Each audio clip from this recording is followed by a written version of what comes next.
তখন বাজে হচ্ছে গিয়ে মনে করেন ১০টা ১৫ থেকে ১০:৩০ যখন কিনা আমার বাবাকে আমি ফোন দিচ্ছি। আমি ১ম ফোন করলাম এবং ১ম ফোনটা বাজলো। আমার বাবার ফার্স্ট রিংটা হলো।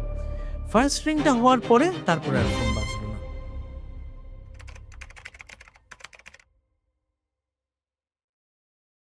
এটাকে কখনোই বিদ্রোহ বলা যাবে না। পিলখানা ২৫শে ফেব্রুয়ারি পিলখানা হত্যাকাণ্ড, Pilkhana massacre. It was simply a massacre, nothing else.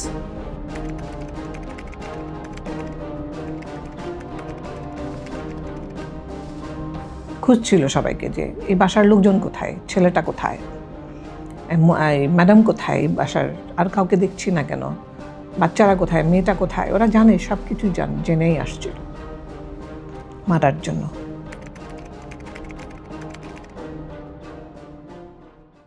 আমরা তখন ভাবি যে তখন মনে হয় যুদ্ধ লেগে গেছে দেশে, মনে হয় তখন যুদ্ধ হচ্ছে। আর মানে আমাদেরকে হয়তো বাইরে থেকে কেউ এসে অ্যাটাক করছে, মানে অন্য কোনো দেশের থেকে বা অন্য কোনো জায়গা থেকে কোনো একটা বড় ধরনের অ্যাটাক আসতেছে। আমি তখন কান্না করতেছি এবং আমি তখন গোবিন্দের পা জড়ায় ধরে বলি যে আঙ্কেল প্লিজ আমার মাকে মেরেন না, আমার মাকে মেরেন না। তাদেরকে টোপ দেওয়া হয় যে একটা করে মারবি ৪ লাখ টাকা করে পাবি, একটা মাথার দাম ৪ লাখ টাকা। বিডিআরের পিলখানার ঘটনাটা না ঘটলে ২০০৯ থেকে শুরু করে ২০২৪ পর্যন্ত এত কিছু ঘটতো না।